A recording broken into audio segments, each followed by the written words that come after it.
Hello everyone, কেমন আছো তোমরা সবাই? আশা করি তোমরা খুব ভালো আছো, সুস্থ আছো। আগের ব্লগে তোমাদের সাথে শেয়ার করেছিলাম নাড়ুর ভিডিও নিয়ে, আর বলেছিলাম বাদাম পাটালির ভিডিও তোমাদের সাথে পরের ব্লগে শেয়ার করব। তো এই ভিডিওতে নিয়ে এলাম বাদাম পাটালি, মানে যেটাকে বলা হয় বাদাম চিট বা বাদাম পাটালিও বলতে পারো, সেই ভিডিও নিয়ে। তো চলো দেখাই যে এই বাদাম পাটালির রেসিপি কীভাবে করতে হয়। তো খুবই সিম্পল, একদম লাগে শুধু বাদাম আর লাগে হচ্ছে গুড়, এই দুটো নিলেই হয়ে যাবে, আর বেশি উপকরণ কিছু লাগে না। তো ভিডিওর প্রথমের দিকে আপনারা দেখছিলেন যে আমরা বাদামগুলোকে ভালো করে ছাড়িয়ে নিচ্ছিলাম। খোসা থাকলে খোসা তো অবশ্যই ছাড়িয়ে নিতে হবে বাদামগুলো থেকে, আর বাদামগুলো গোটা থাকলে সেগুলোকে ভেঙে নিতে হবে। ভেঙে নেওয়ার কারণটা হলো গোটা গোটা করলে কম হবে, ভেঙে ভেঙে যদি আমরা করি তাহলে সেটা অনেকটা হবে, মানে অনেকটা বাদাম হবে।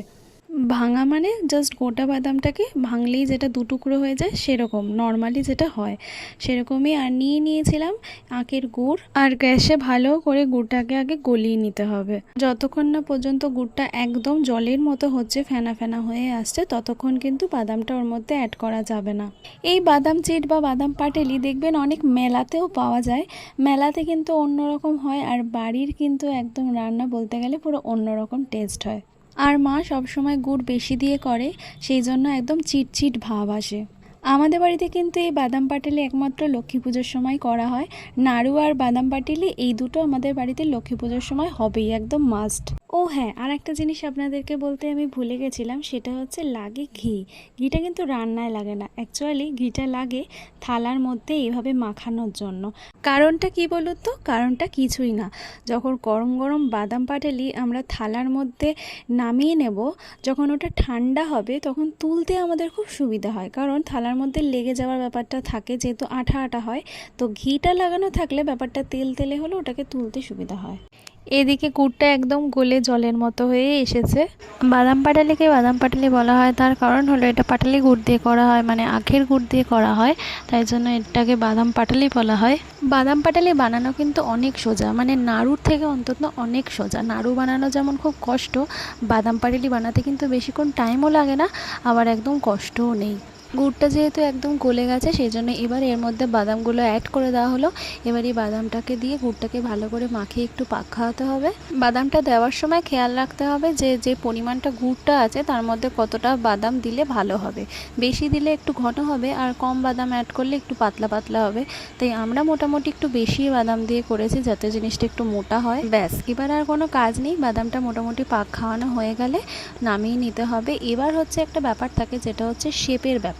মানে বাদামটা যখন ঢালা হবে তখন তো এটা এবড়ো খেবড়ো থাকে, তো সেটাকে একদম সুন্দর গোল শেপ আনার জন্য এই বেলুন চাকি দিয়ে জিনিসটাকে আগে থালার মধ্যে ঢেলে তারপর ওটাকে বেলে বেলে সোজা করতে হবে।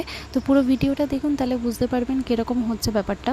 খুব গরম থাকে, সেই জন্য হাত দিয়ে তো কোনোভাবেই করা সম্ভব না, সেই জন্যই বেলুন চাকিটা ইউজ করা হয়। আমরা গোল শেপ বানাবো বলে সেই জন্য আমরা গোল থালা নিয়েছি। আপনারা যদি চান যে কোনো অন্য শেপ বানাবেন, তো সেই শেপের কোনো কিছু নিয়ে নেবেন, তার মধ্যে ঢেলে দিলে সেই শেপের হয়ে যাবে। আমরা গোল নিয়েছি কারণ গোলটাই দেখতে বেশি ভালো লাগে, মেলাতেও দেখবেন গোল মতোই পাওয়া যায়। তো আমরাও তাই নিয়েছি যে গোল করব, সেই জন্য গোল থালা নিয়েছি। তো এই যে কড়াই থেকে ঢালা হলো থালার মধ্যে, ব্যাপারটা তো পুরো এবড়ো খেবড়ো হয়ে আছে, আর এটা তো খুব গরম থাকে, তাই জন্য হাত দিয়ে করা সম্ভব না। আর এই জন্যই একমাত্র বেলুন চাকিটা ব্যবহার করা হয়, কারণ বেলুন চাকি দিয়ে এটাকে আমরা সুন্দর গোল করে শেপ করে নিয়ে আসতে পারবো, যেটা হাত দিয়ে করা সম্ভব নয়।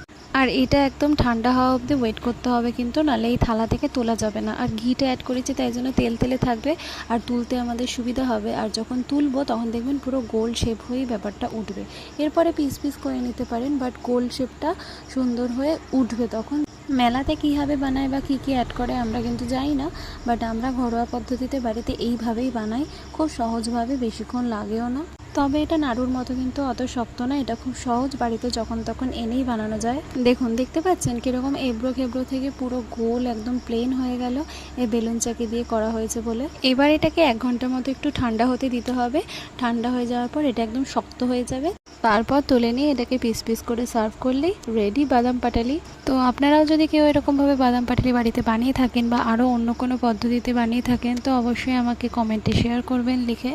তো এরকম আমরা 3টে বানিয়েছিলাম, একটা বড় থালায় আর 2টো মাঝারি থালায়। আমরা তো এই বাদাম পাটালি ঘরোয়াভাবে বাড়িতে বানাই। আপনারাও যদি এই ভিডিওটা দেখে আপনাদের সুবিধা হয়, আপনারাও বাড়িতে বানিয়ে খাবেন, খুব ভালো লাগে খেতে।